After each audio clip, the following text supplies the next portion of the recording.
Welcome, everybody, to the Dynasty 365 show. Guys, I am Stacy Perez. He is Tyler Heil. We have got a great guest for you tonight, guys. Pat Fitzmaurice is here tonight, and we are going to be comparing some of our favorite NFL players to our favorite superheroes. So buckle up and let's do it.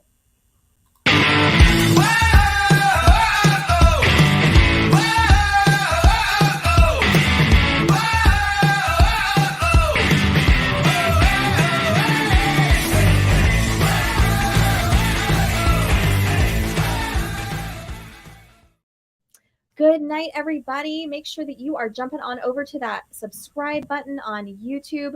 Please hit that subscribe button. You're going to get notifications about our shows when they're coming out. All of our info here on fantasyandframes.com. Also, make sure that you're giving us a follow over on social media and on our website. Guys, tonight, as promised, we have got Fantasy Pros Pat Fitzmaurice here with us tonight. Joining us. Thank you, Pat, for spending your evening with us. How are you doing? Doing well, Stacy. Really great to join you and Tyler. Looking forward to this. And yeah, I mean, we're still a few months off from the NFL season, but, Dynasty never rests. I just made a rookie pick a few minutes ago. So, the Dynasty streets are always active. Who'd you take? Kayshon Boutte. It's Ooh. late in the third round. So, Okay. yeah, it's a slow draft of a four, what do you call it? A copycat league where there are like four of each player. So it's a long, slow draft. Oh, man. Right? Our girl Stephanie loves those copy leagues. I know. Yeah, this is the only one I've ever done. It's definitely an experience. Not like the typical one player leagues for sure.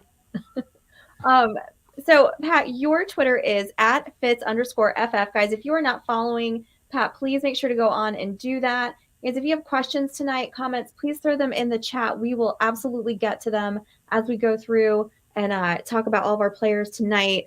Now, before we get to that, it is time for friendly banter, where we come up with a really random question and ask just before we get started talking about our actual topic for the night. So, Pat, I noticed that in your Twitter profile picture, you have the character Bronn from Game of Thrones.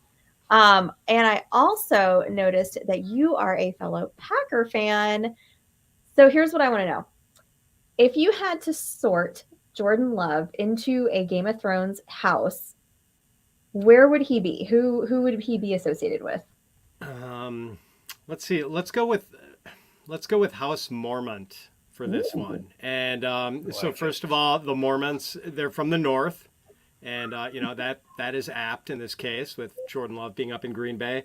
And I see some parallels between Jordan Love and young Lady Lyanna Mormont, played so memorably by Bella Ramsey in Game of Thrones, who's also in The Last of Us, great young actress. So she was, despite being so young, very precocious and, absolutely dedicated to the cause of the North and willing to commit herself and her warriors there. But at the same time, not a lot of warriors to commit, not a lot of firepower around her because most of the Mormonts were slaughtered at the Red Wedding. So I think she was left with like 62 fighting men. And that kind of feels like a similar situation for Jordan Love, whose wide receiver room has no one beyond like 1 year of NFL experience. It's Christian Watson and Romeo Doubs as like the veterans of that room, along with Jaden Reed and, just an amalgam of free agents and late round picks and two rookie tight ends. So, not a lot of manpower there. I guess that's as close a parallel as I can draw, I guess. I love it. That is a deep cut for sure. I love that. Tyler, you were going to jump in. I didn't mean to interrupt you. I was just saying I like the choice. I mean, I have my last minute choice that I just threw together, but I'll let you go first, Stacy. Okay. So I did. I went online and I you know how they have those quizzes, right? Like which, like Harry Potter house would you be in? Like which, and I found a Game of Thrones one on BuzzFeed and I took the quiz as though I was Jordan Love myself and or what I would think that he would choose. Which is really based on zero knowledge at all because I don't know Jordan Love all that well. But no one does, right? That's the point.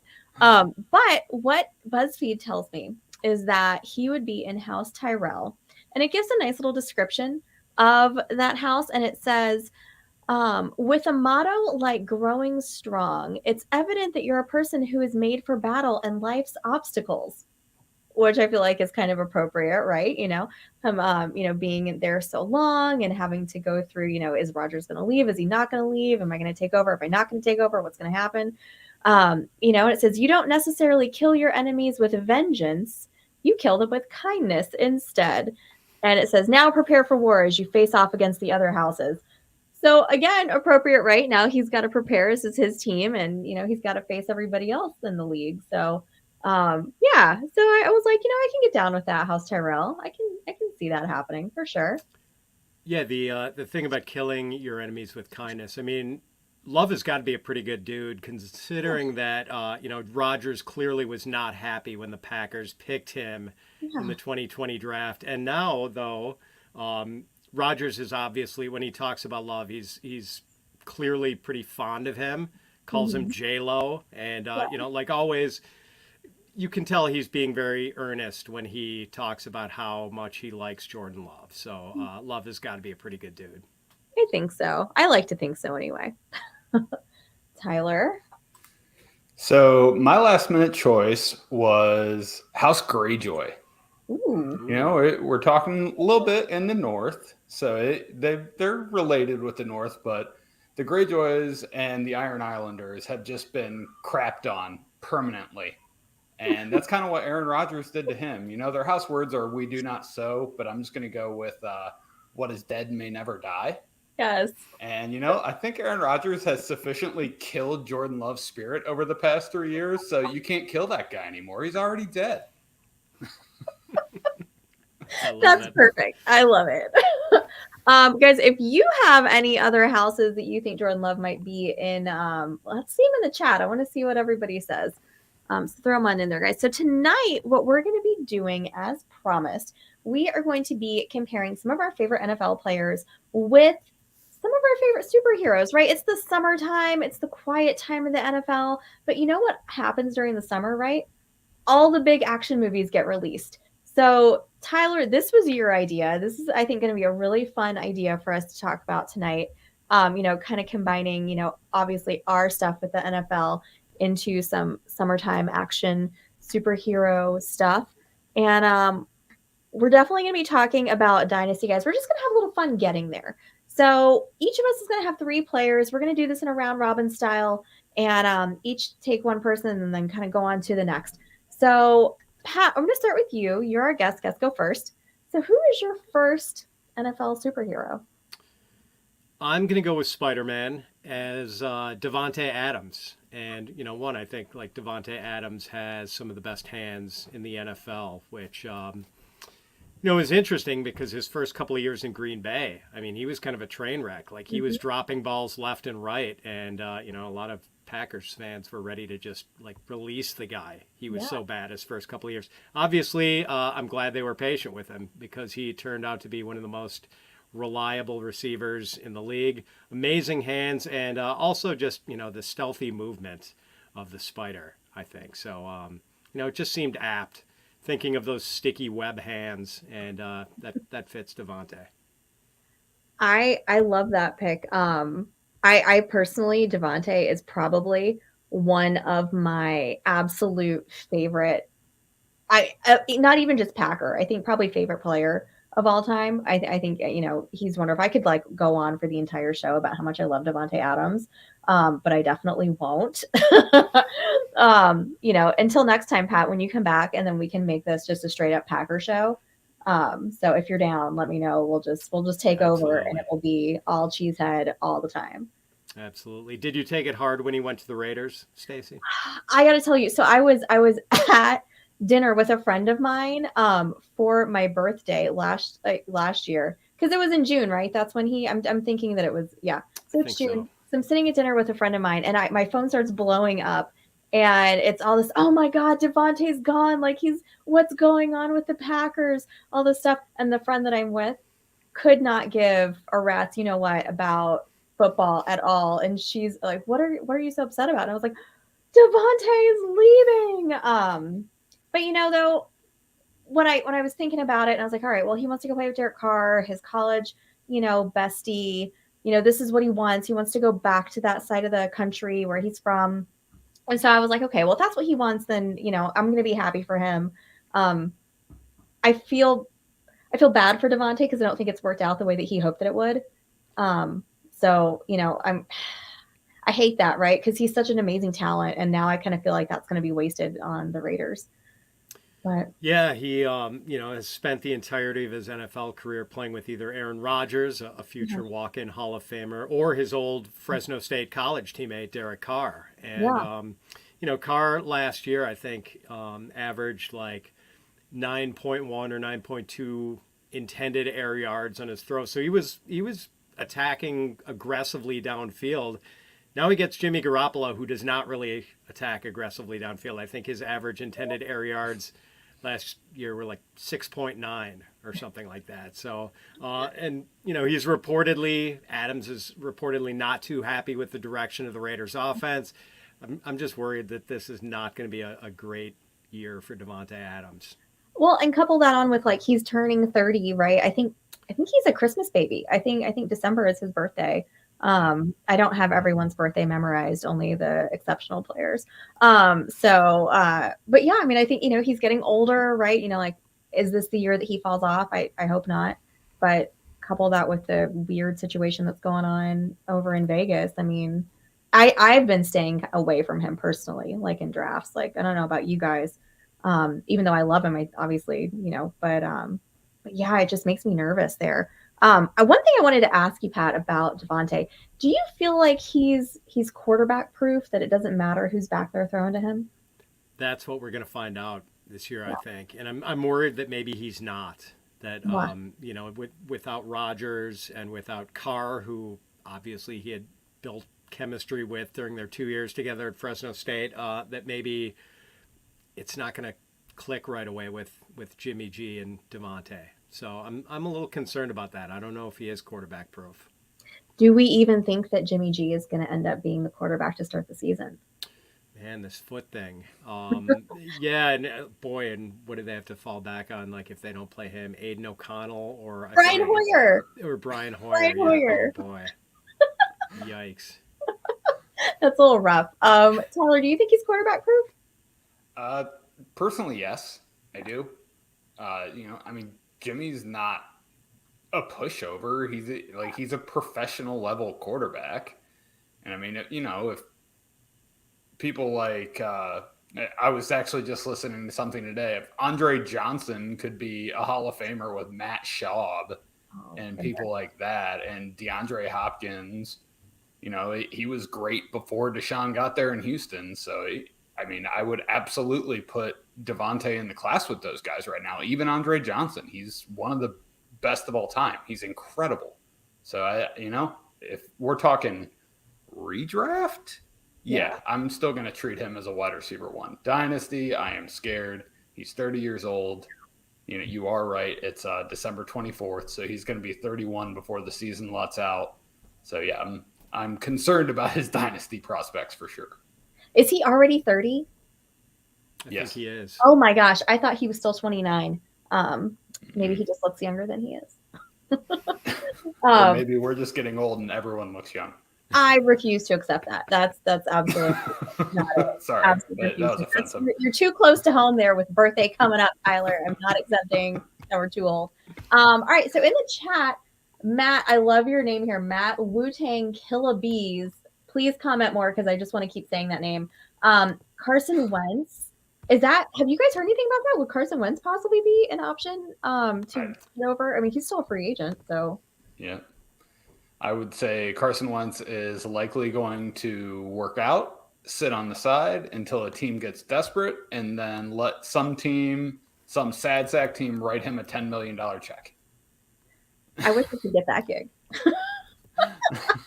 Oh my goodness. All right. So FF Chula Batman. So we're going to take a little detour. He wants us to rank these quarterbacks in a Superflex startup.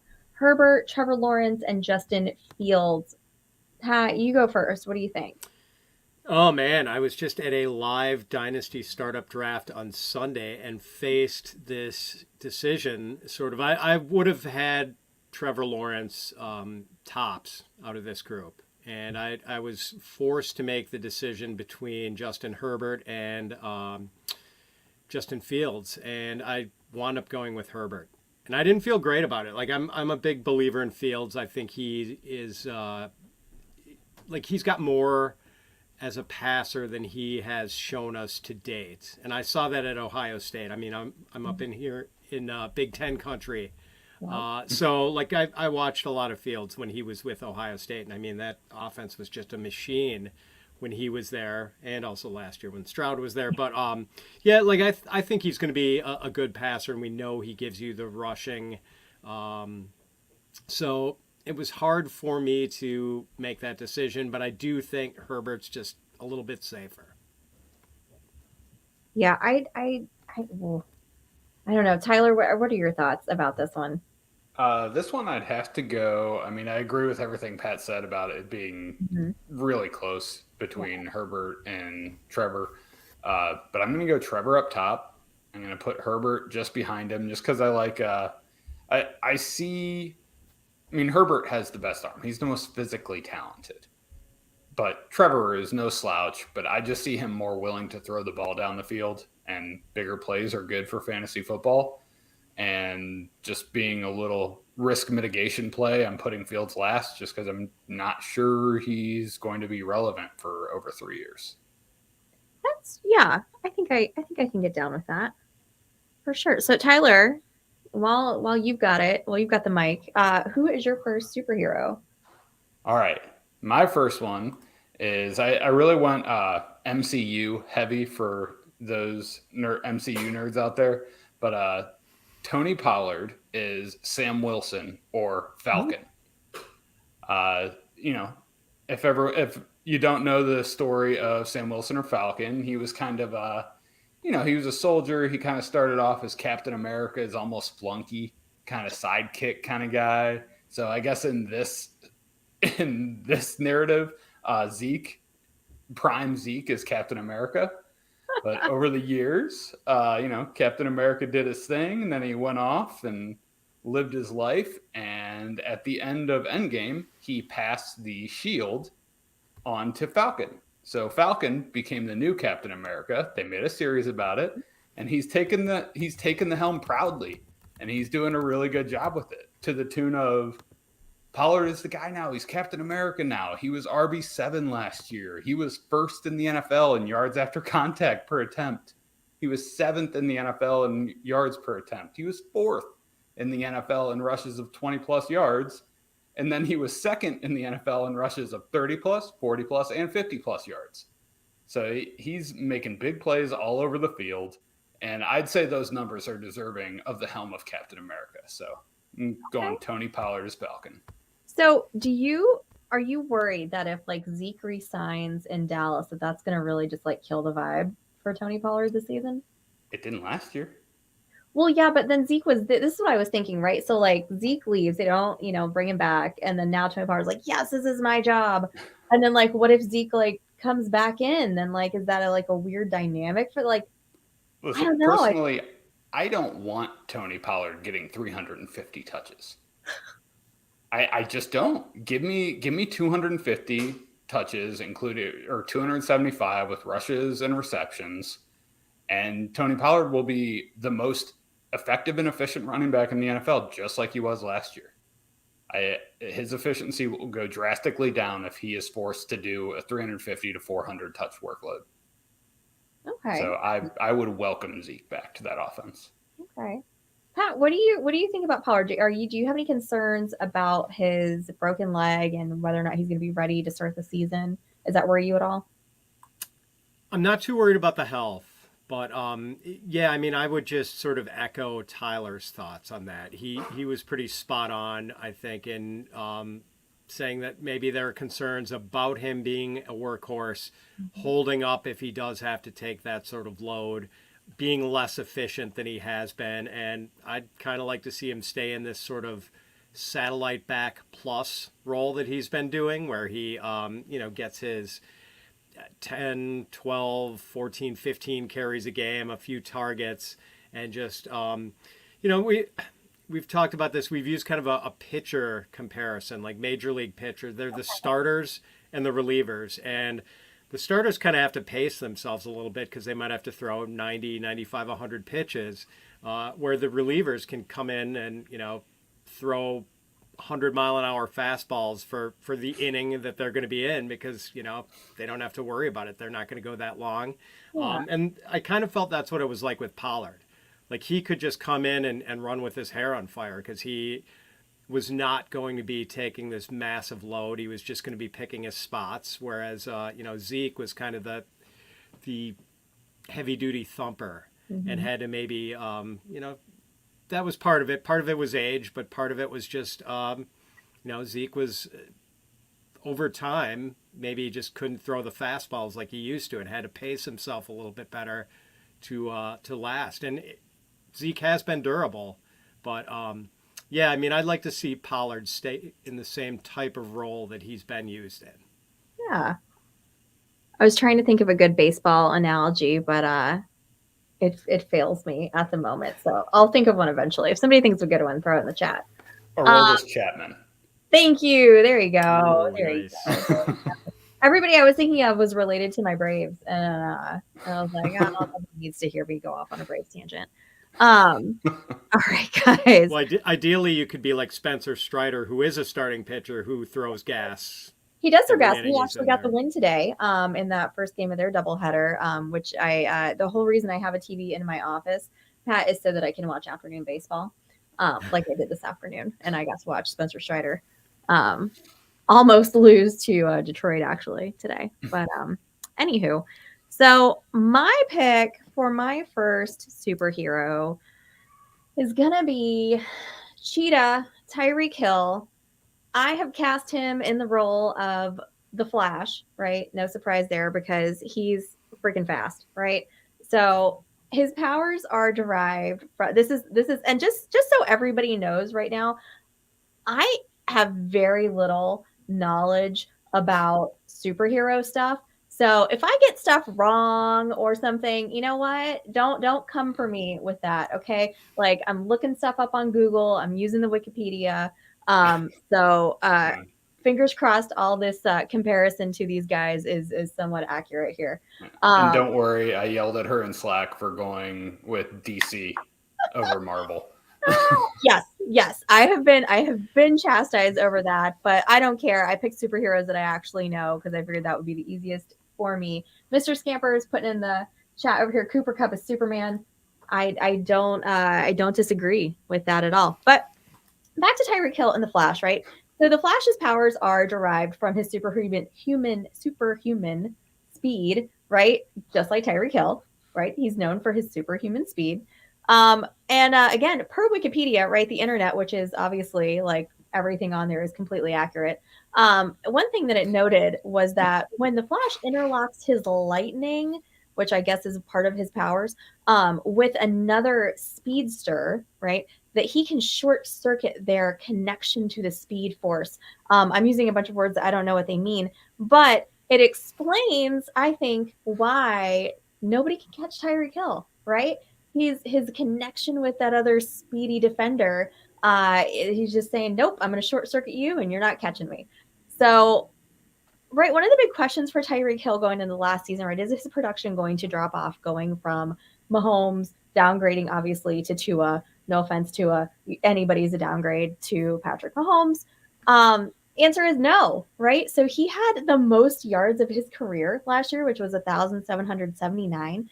7 touchdowns on 181 targets, which was only one less target than his year before last, 2021, in Kansas City. So second in targets, yards, receptions, only to Justin Jefferson. Duh, of course, Justin Jefferson leads everybody and everything because he's amazing. He did this with 3 different quarterbacks last year, right? With Tua, Bridgewater, and Skylar Thompson there at the end.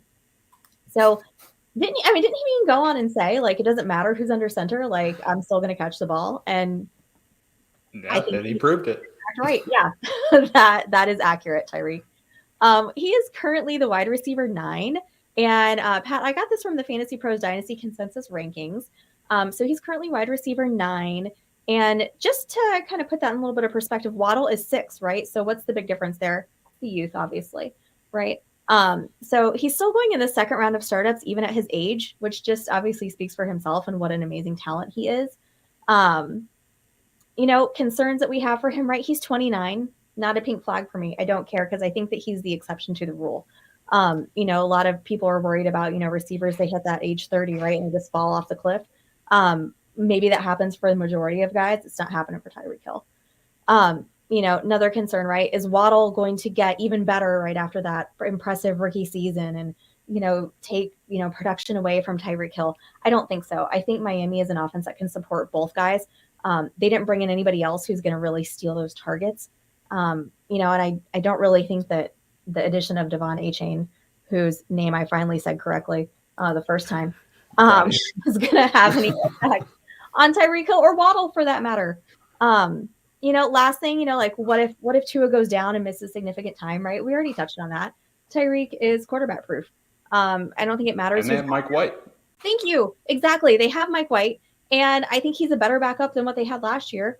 Maybe not Teddy Bridgewater in his prime, but I think Mike White is very serviceable backup. So I don't have any concerns with Tyreek Hill going into next year, even given his age. I think he's still the cheetah. He's still the Flash. Yeah, you you nailed it with what he did last year, going to a new system, new quarterback, which everyone assumed that Tua was going to be a big quarterback downgrade for him. Tua played really well, but Tua is still not Patrick Mahomes.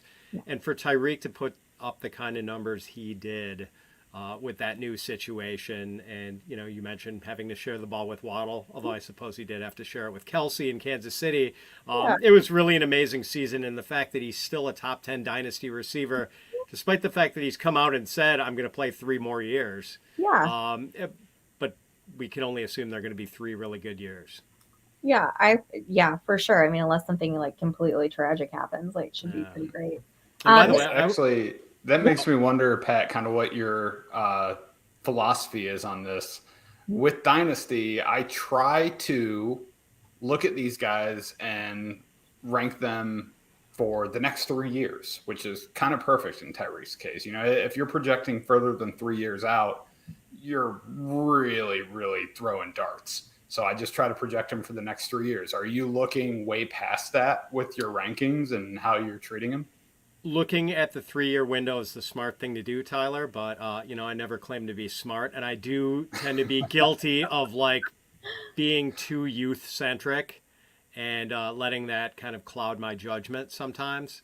And it all depends, I guess, on the status of my team, whether I do feel like, if I've got a team that's ready to contend, I'm good with stomping the gas pedal and sacrificing youth for immediate production and the older veterans. But I definitely tend to be over enamored with youth sometimes and look beyond that 3-year window. But I know that's probably not the smart thing to do. Well, I can't blame you. Pat, you're on the clock. Who is your next guy?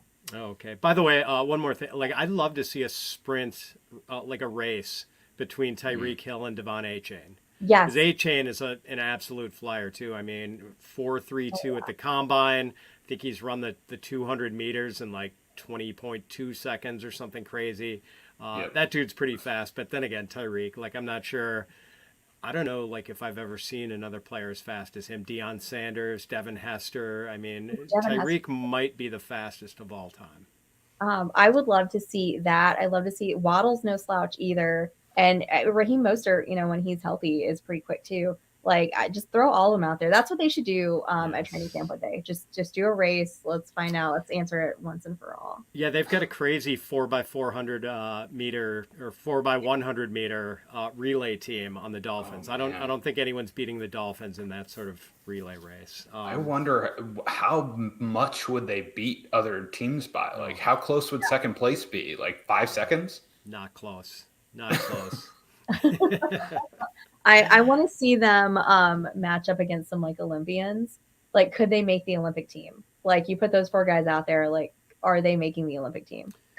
I mean, when I did the Achane rookie profile, his 200-meter time, his best 200-meter time would have placed him 6th in the 2020 Tokyo Olympics in the 200. Wow. Yeah, like it's insane. That is just, maybe he should have been the Flash. Who knows? That entire team can just be the Flash. All right, Pat. So who is your number 2? All right, so let's stick with the ex-Packer motif, and it's Aaron Rodgers as Wolverine. And, the simple comp is that Wolverine's kind of a grumpy superhero, and we've seen Aaron Rodgers maybe turn a little grumpier in recent years, especially with the Packers, of course, unhappy that they did take Jordan Love in the 2020 draft. And, but Wolverine, I think also, like, something, I'm not sure what it is about his origin story, but I think he's aging slowly. Like he fought in World War II or something like that. And, I think Rodgers is aging pretty well.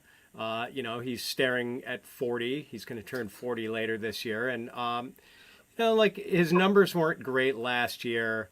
Some people think they've seen slippage. I don't know. I've been watching the guy his whole career. Like I still think he's a pretty pinpoint passer. Doesn't run quite as aggressively as he used to, but I think he's aging fairly slowly himself. I don't think he needs to run that much, right? Like, yeah, I mean, and he was never one of these, like a guy who you drafted because he was a runner, but it was sort of that bonus rushing ability like Joe Burrow or Justin Herbert. yeah. I wanted to ask you, like, what do you think of all the craziness with, Lazard and Cobb, going over signing with the Jets? Like, I mean, I'm surprised that, like Devontae hasn't been talked about going to the Jets now too, which I guess there's still time. What do you think about that? Do you think that that's going to really have like a significant impact on Garrett Wilson, or do you think that that's just all smoke? I don't. I mean, I think Wilson is going to lead that team in targets by a wide margin, and it's interesting that Rodgers, with the sort of tenure he has in the NFL, I mean, I think he feels like he's able to bring his friends along for the ride, and he sort of forced the Randall Cobb reunion in Green Bay, and now Cobb is in the Jets, and Cobb hasn't had a good year for it's been a while. And, like I like Lazard. He's a capable player, sort of a league average wide receiver, really good blocker. I don't think he's anything special as a pass catcher, but, big body. Maybe he'll sneak out 6, 7, 8 touchdowns. But I do think it's going to be the Garrett Wilson show this year. I mean, he's just so far and away better than anyone else they have in that wide receiver room. Well, I certainly hope so because I have a lot of Wilson. And honestly, I've been a little nervous. So I hope that works out well for all of us Wilson owners over in fantasy world. It's kind of not unlike, Brady, right? So I'm in Tampa and, Brady's bringing Gronk, bringing Antonio Brown, down here. Kind of not unlike in that move. And now that you mentioned it, that just kind of triggered that in my head. And poor Julian Edelman got left out. But all right, Tyler, who is your next person? All right, I was really excited about this one. Calvin Ridley is Odin. Ooh. So, here's why. Odin, older than you may think, about 4,300 years old. Calvin Ridley's a little shy of that, but he's going to be 29 before the end of the season, and he's only played 4 full NFL seasons. Ancient. So he's very old for the amount of football that he has played. He likes to take naps. Odin every once in a while dozes off into the Odin sleep and just disappears for entire movies. And, Calvin Ridley just went into the old Odin sleep last year and just disappeared for an entire season. Different reasons, but hey, they still disappeared. So it counts to me. So old and like to dip out when the going gets tough. Anyway, Odin also is a very, very powerful god. And Calvin Ridley was incredible. When his last full season in 2020, he was awesome. He finished the season as the wide receiver 4 overall. He was the wide receiver 3 in points per game. He led the league in receptions of over 20 yards with 16. That's 2 more than Justin Jefferson that year, who's a rookie and almost led the league in 20-yard pass. He's ridiculous. Anyway, it was 3 more than Tyreek Hill also that year. And he was 10th in the NFL in yards per route run against man coverage. Dude knows how to get open, just flat out. He's amazing. He was 5th in the NFL in receiving yards. He was 13th in the NFL in yards per reception. And to top it all off, he was second-team All-Pro. He was recognized as one of the best in the NFL at his position. So I'm very excited about Calvin Ridley this year. And you know what? He's Odin. He's super powerful, likes to take naps, very old. So I think this is perfect. Other than super powerful, I felt like you were describing me, like super old and like to take naps. Tyler, does Odin like to gamble by any chance? I looked so hard to find a case of Odin gambling, like even in the comic books, and that just didn't happen. I was reaching as far as I possibly could. You were trying to make it happen. Maybe it's just not well known, you know? Yeah, Odin's actually a secret degenerate gambler. Absolutely. That's what he does when he sends Thor out to do all his missions for him. Yeah, he's betting on the Asgard ponies. Yeah. So let me ask you about Ridley. Like, do you think that because he's going very high right now, right? Do you think that he legitimately comes back to the level that he was at in 2020? That was his last year, right? Yeah. Do you think that that's a legitimate thing that he actually will do that, or do you think that like we're all just kind of pinning our hopes and hoping real hard that he'll come back to the level that he was at before? I think if we're hoping for wide receiver 4 overall, we might be reaching a little bit. You know, they're still going to distribute the ball. They still have Christian Kirk, who was, I believe, the wide receiver 11 last year in a half PPR, he's very underrated this year. So I'm high on Christian Kirk, especially at his value. They were bringing Evan Ingram back. They brought in Tank Bigsby to catch some balls out of the backfield. So if we're hoping for wide receiver 4, I think that's kind of a fool's errand. But I don't see any reason why he can't be a back-end wide receiver 1, mid-range wide receiver 2. Yeah. So he's very talented. And on top of that, he has one of the best young quarterbacks in the NFL throwing him the ball. So I'm high on Ridley this year. Maybe not at his current dynasty value, but I'm high on him. Yeah. All right. I think that's fair. I've taken him a few places, and I think he's getting a little expensive, but I'm really intrigued with that offense this year. I think it's going to be a lot of fun, and I think Lawrence is just going to keep getting better, especially when you just try to forget about that first year. All right. So my next player is actually 2 players in one. I did a little bit of a BOGO here. And I really wish that I had thought about trying to find the old school Batman music to play before this. But just do it in your heads. You all know what I'm talking about. So I picked to be the dynamic duo. My Batman and Robin would be one Mr. Joseph Burrow and Jamar Chase, right? So Burrow's going to be Batman. Jamar Chase is going to be Robin in a good way, right? Not Robin in a bad way. So let me tell you why. Now, Burrow gets drafted, right, by Cincinnati. And then he goes out and he gets them to go draft his buddy Chase the next year, right? So just kind of like how Batman went out and kind of like got Robin, brought him in, and kind of taught him the ropes. Same here with Burrow and Chase. So specifically with Joe Burrow, right? He doesn't necessarily have superpowers of his own like Batman, but yet he's still a complete badass without supernatural ability, right? He's got an awesome supporting cast, just like Batman, fancy toys that make him look really good, help him fight crime. And by crime, I do mean the Bills and the Chiefs, right? If you're looking at Chase as Robin, and I had to do a little bit of a deep dive on Robin here. I found out a lot of information that I did not already know about one Mr. Dick Grayson, if you didn't know that that's Robin's real name. Is that much like Robin, Chase is an exceptional athlete who relies on his natural skills. And throughout Robin's storyline, he becomes an expert in certain types of martial arts. And so one could argue that Chase is well on his way, if not already there, to becoming an expert in his field, right? So, I mean, after all, right, he is the wide receiver 2 in Dynasty right now. Burrow's a quarterback 4. And this is, again, pandering to our guest here. I was using the Fantasy Pros Dynasty consensus rankings. Last year, guys, Chase had 1,200 yards, 155 targets, tied for third in touchdowns with 11, even after missing 5 games, right? Don't forget he did miss 5 games. That still put him in the top 10 of wide receivers last year. So imagine if he had played the entire season. I think he'd probably be rivaling Jefferson for that number 1 spot. Burrow last year put up over 5,000 yards, 39 touchdowns, second in both categories to, of course, Patrick Mahomes. Who had the most touchdowns last year? Either one of you want to guess? Oh man, I'm drawing a blank. That would be one Mr. Joshua Allen from the Bills. He had the most touchdowns. Now, oh wait, yes, I think he had the No, Mahomes. I'm just kidding. Mahomes. You know what? Never mind.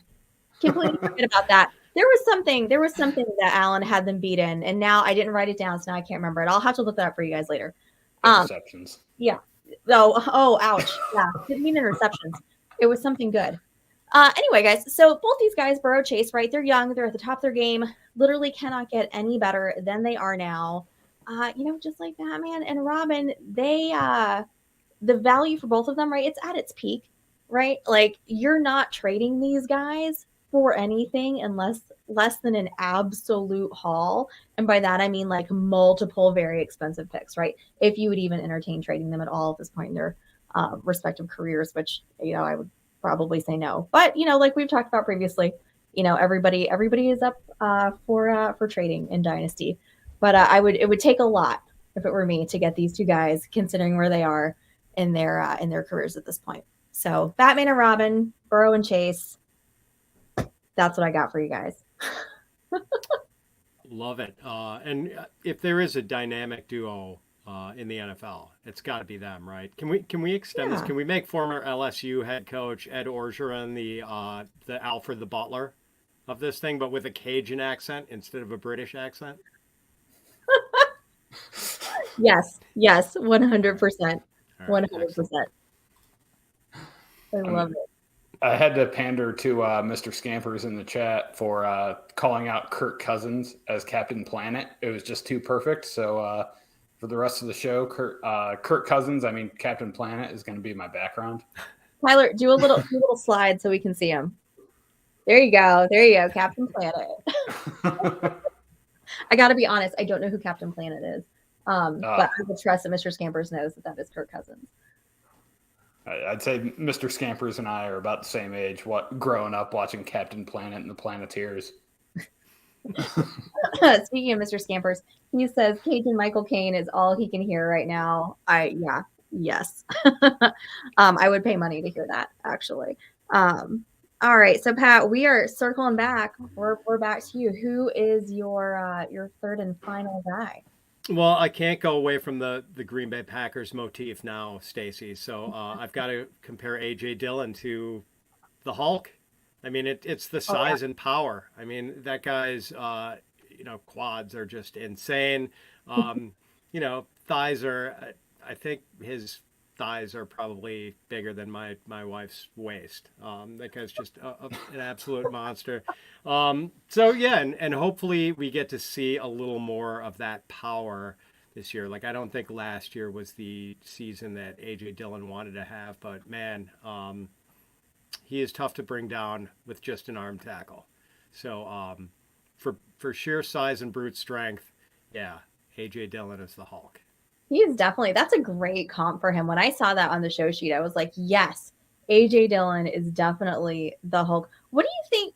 Because I had him in a few places and I was really disappointed in his season last year, but not only just because also I'm a Packer fan too, but like, Pat, what do you think caused that? What do you think was the reason that he didn't have the season that everybody expected him to have? That's a good question. Just like the offense in general, there was some shuffling on the offensive line, and just like they didn't score as many points or have as many long drives as I think Packers fans were hoping he would have.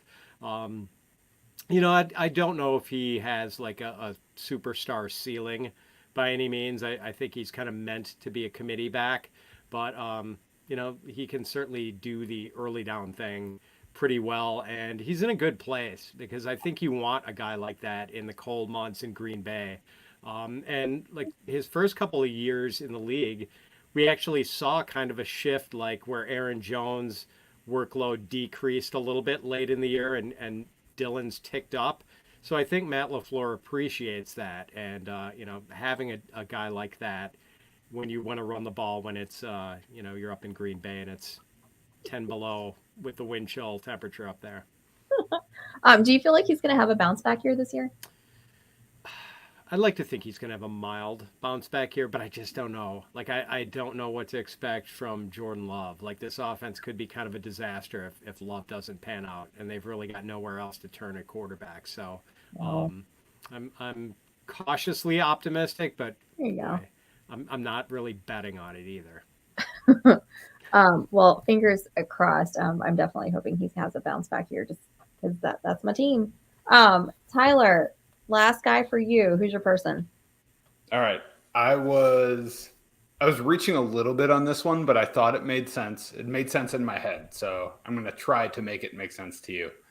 I went with Josh Allen as Scarlet Witch or Wanda Maximoff. Okay. So here's why. Scarlet Witch, Wanda, she's famously a little, wonky in the head, we'll say. Yeah, they're a little scared of her. They don't know, no one knows how to control her. She doesn't know how to control her powers sometimes. Josh Allen's kind of the same way. I've seen him called Captain Insano before. He was second in the league in interceptions last year. So he plays a little wild and crazy, just like Scarlet Witch plays a little wild and crazy. But here's the thing. Scarlet Witch is super powerful. We're talking about potentially the QB1 in Dynasty here. And there is only one being in the MCU that could ever defeat Thanos one-on-one. And the easiest comp in this entire exercise is Pat Mahomes as Thanos. So he's a villain? Poor Patrick Mahomes. Yeah, sure. Poor Pat Mahomes. Yeah. The most powerful being in the universe. He's Thanos. Poor guy. But yeah, Wanda almost defeated Thanos one-on-one. Almost. And then Thanos kind of pulled something out of his back pocket and had someone help him and defeat him. But you know what drove Scarlet Witch to almost defeat Thanos one-on-one is Mahomes or Thanos figuratively ripping the Mind Stone out of Vision and taking everything from Josh Allen in the 2021 NFL playoffs. So, I'm going to Pat Mahomes is Thanos. Josh Allen is Scarlet Witch, who may one day defeat Thanos one-on-one. But yeah, I went with her because he's super powerful and probably the QB1 Dynasty. I love it. When you said like wild and crazy, right, that you like couldn't control him, it just made me think of like how after he's injured with his elbow, right? He's out there still like running into guys, just like zero regard for his body at all. Like, even though he's injured, like that's the first thing that popped in my mind when you said that. Oh yeah. I have a bullet point of leaping over people on the field like a crazy person. Oh yeah, absolutely. So speaking of Josh Allen and the Buffalo Bills, Pat, Tyler, what do you guys make of all this Stephon Diggs drama that's been happening the past couple days? Oh man, go ahead, Pat. I hope it's going to pass. So I heard he was back at practice. Today, and I had a conversation with the coaching staff, and I guess. I don't know. I guess things are maybe smoothed over a little bit. So I'm hoping it's not it has not moved to the actionable level for me yet, where I'm like dropping Stephon Diggs or moving down Josh Allen or moving up Gabe Davis or anything like that. I'm hoping it's just one of those. Some of the wide receivers have big egos. We know the wide receiver's a diva position, so maybe it was Steph's turn to be a diva. Well, okay, so then tomorrow night we're doing our best ball show. I've got the 8th pick in our draft. That is prime Stephon Diggs territory. I can feel safe and sound taking him and not be concerned. I think so. Okay. I think so. I think so too. He's a mercurial guy. That's a great way to put it. He always has been, always will be. We just haven't heard about it because he's been so happy with his quarterback just launching the ball down the field to him. So he had to get it out a little bit. And why wouldn't he be? What about like all this? Have you guys heard this drama with I guess not really drama, but DeAndre Hopkins potentially going to Buffalo? Can you not think of a worse place for him? Because I just think that'd be horrible with him and Diggs. Like that there's not room in their practice facility or in their locker room for that. I think they would figure it out. Winning cures all. That's fair, I guess. Yeah. I was just like, man, like we're already having like the egos here, right, with Stephon Diggs issues, possibly. Like then let's bring in another diva wide receiver. It seemed a little. I think they're set up to handle it. And also, I mean, I might, if that happened, I might rank both as a wide receiver 1 in a redraft. They might both be top 12 for me. Oh my God. Mr. Scamper's coming in with a few minutes ago. Somebody took Diggs at the 104 in best ball. That's got to be a Buffalo Bills fan who did that 100%. That's aggressive. Yeah. Yeah. That's wild. All right, guys. So I'm going to wrap us up here with my last superhero pick. And that is going to be the superhero to end all superheroes, Superman. Faster than a speeding bullet, able to leap tall buildings in a single bound, more powerful than a locomotive. Who has all of these characteristics? Not Cooper Kupp, like we talked about. Somebody mentioned in the chat earlier. Although I think that's fair. That's okay. I'm talking about DK Metcalf. Okay, I'm talking about DK Metcalf as Superman. Listen, faster than a speeding bullet. One. Do you guys remember a couple years ago when he chased down Buda Baker after that interception? Because I would go back and watch that clip over and over. I would watch it right now. That is probably one of the most entertaining things I have ever seen watching live football, right? Like that was unbelievable that he chased him all the way down, as big of a man as he is. So faster than a speeding bullet. Absolutely. Ability to leap tall buildings / defenders in a single bound. I think he's got that covered. More powerful than a locomotive. Man of steel. Have you seen his abs? He is absolutely the man of steel.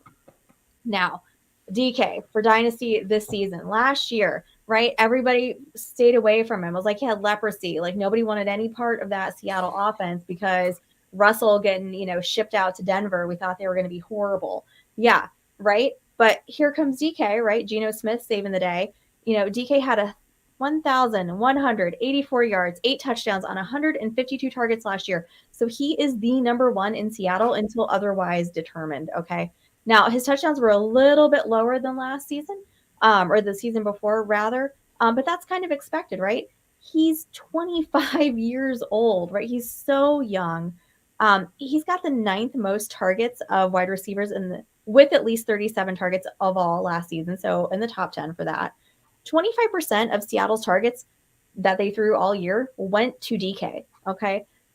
He's not going to be a free agent until 2026 because of an extension. Lockett also, funny enough, also going to be signed through the 2025 season, guys. So those two are not going anywhere. And between the two of them, they accounted for 256 total targets, top most on the team. That's not a shocker.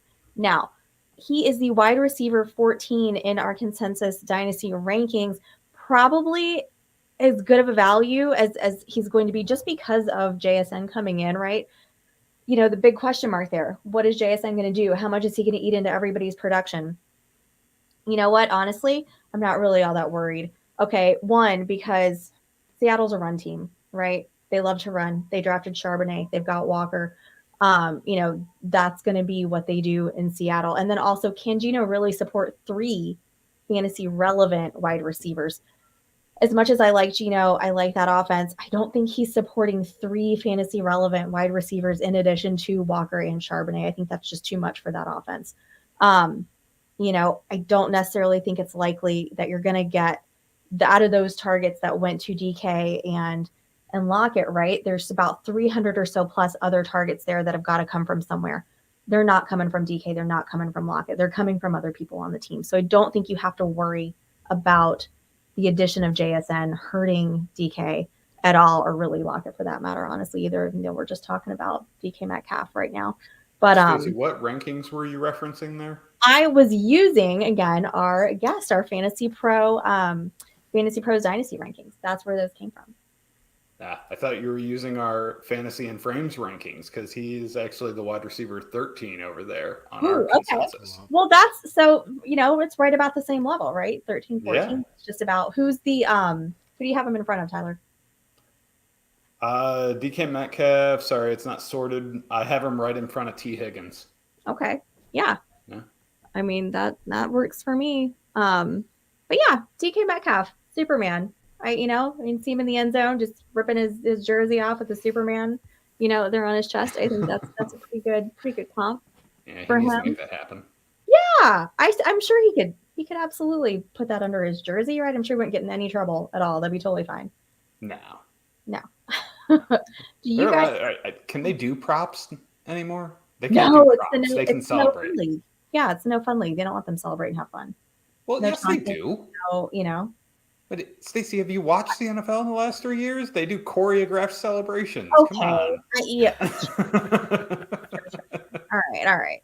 All right. So, do you guys feel the same way about that Seattle offense? I love JSN. I think he's really talented, but I just don't know how he really thrives and flourishes in that offense with DK and Lockett. Pat, do you think differently? Do you have any other perspective? Yeah, this year I think JSN would probably be the guy I would fade just for immediate impact, because we know Pete Carroll and his staff like to use two tight ends a lot too, and I don't think they're going to totally abandon that. And when it's two wide receivers on the field, it's going to be Metcalf and Lockett. It's not going to be JSN.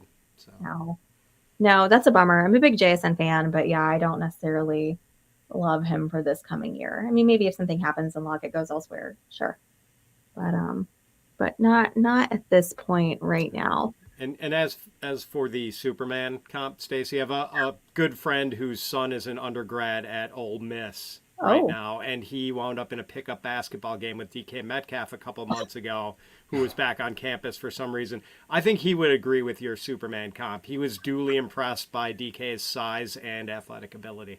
He had the guts to play with DK Metcalf, because I think I would just sit right down. Like, DK's on the front. Like, nope, I don't want any part of that. Yeah, I think they were on the same team, luckily for him. But there you go. He's a good sized kid, but I don't think he could match up. I don't think he would have wanted to box out DK Metcalf in a basketball game. No, don't blame him.